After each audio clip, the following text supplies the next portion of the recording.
Now, we did have Federal Bank's earnings, which just came out a short while ago. Strong set of numbers coming in from the company, lower provision. That is something that has aided the profits of the company as well, the profit growth. Retail book also showing some strength for the company. So let's bring on board Mr. Shyam Srinivasan, who's the MD and CEO of Federal Bank. Thank you so much, sir, for joining in with us on ET Now. It's a pleasure having you on this, sir.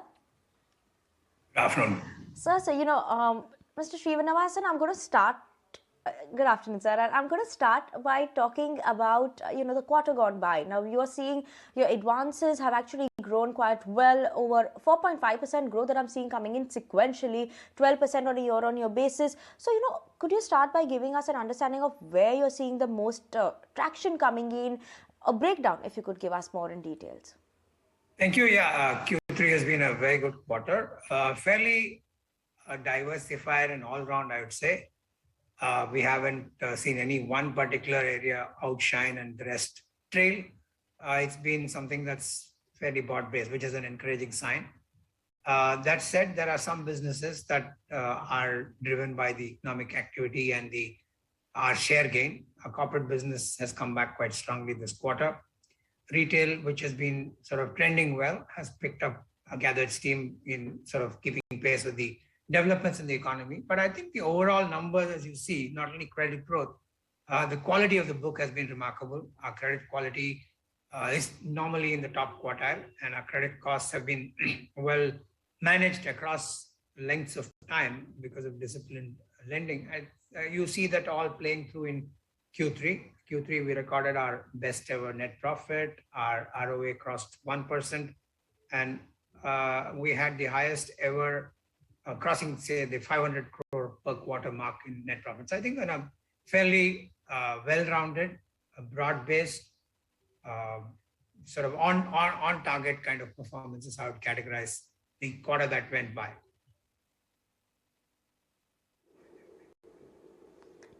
That's right. So, obviously you mentioned diversified kind of a performance coming in. You've seen traction everywhere. So, but how much of this growth is actually sustainable going forward? The traction that you're seeing coming in, how do you see it going forward in the next couple of quarters as well?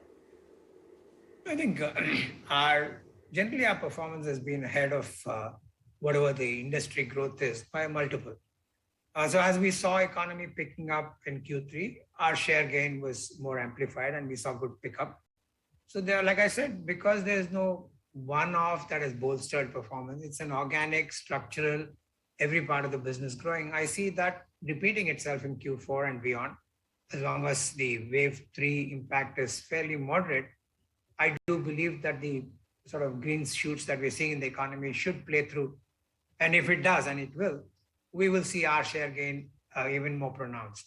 So I do think if you take the last 2-3 years of the incremental credit in the country, we are way higher than our normal market share. If our market share is 1, our incremental share of flu is about 2%. So we are seeing gathering momentum across. And I believe as things improve in the economy, our gain should be more visible across the spectrum of products. Sure. Mr. Srinivasan, one more thing I do want to talk about is what you highlighted about the credit cost. Now, yes, your provisions have fallen sharply. Asset quality surely seems to be improving as well. How are the recoveries and collection efficiencies, as well as, do you expect the credit cost to continue to fall now going forward? I mean, at 22 basis points, credit cost cannot keep falling from here. So I think a normalized credit cost on an annualized basis, somewhere in the 50-60 basis points will put us absolutely in the top quartile or probably in the top of the pack across the country. And, it's always a balance between the kind of business you want, the momentum you want, and the credit cost you want to carry. But on balance, somewhere around the 50-60 basis point on a steady state would be a good place to be in. Recovery upgrades for this quarter was strong at about close to 300 crores. Our slippages last quarter was 330 or so. So it almost matched the slippages of the previous quarter, the incremental recovery upgrades this quarter, keeping aside one transaction that was done to an ARC. So if you add that, it crosses quite handsomely. And collection efficiency is strong. Right. And sure. Sure. So, one more thing I do want to talk about, you touched upon, is your corporate book, So, talk to us about how your corporate book has actually come through, and do you see the capex cycle kicking through now? Uh, I did mention in my last call that we expect in calendar 22, maybe the second quarter of the calendar, or around the second half of this financial year, calendar year, you will see pickup in capex as capacities are getting built out. Early to tell, but looks like it will pick up. Our share gain is visible because we don't have the baggage of any adverse credit, and as companies are beginning to look at borrowing opportunities, for about greater part of calendar 21, corporates had other borrowing opportunities to sort of meet their credit requirements. Those are turning out to be a little more expensive, so banking and bank credit is looking more attractive. And as that happens, we are well positioned to gain share. And that was visible. Sequentially, we grew almost 7% in Q3, and then annualized is about 14 odd percent. So I think that will repeat. And our strengths and our reach out programs and our appetite remains strong. So I do think corporate pickup will be good even in current environment. As capex picks up, I expect that to grow even faster.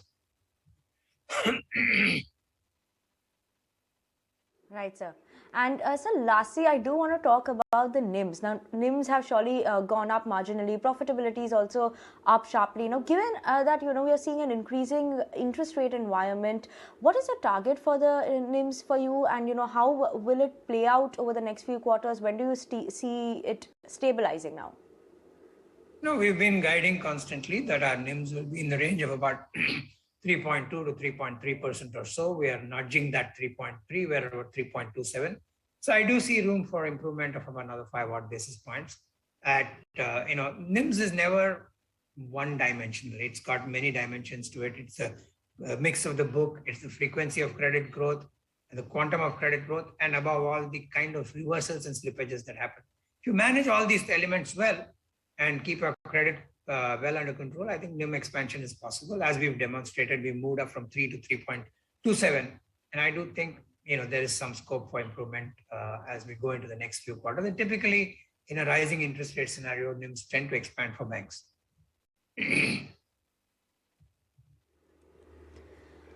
Okay, thank you so much, Mr. Srinivasan, for joining in with us today on the channel and giving us an understanding about the Q3 earnings. It's a pleasure having you on the show.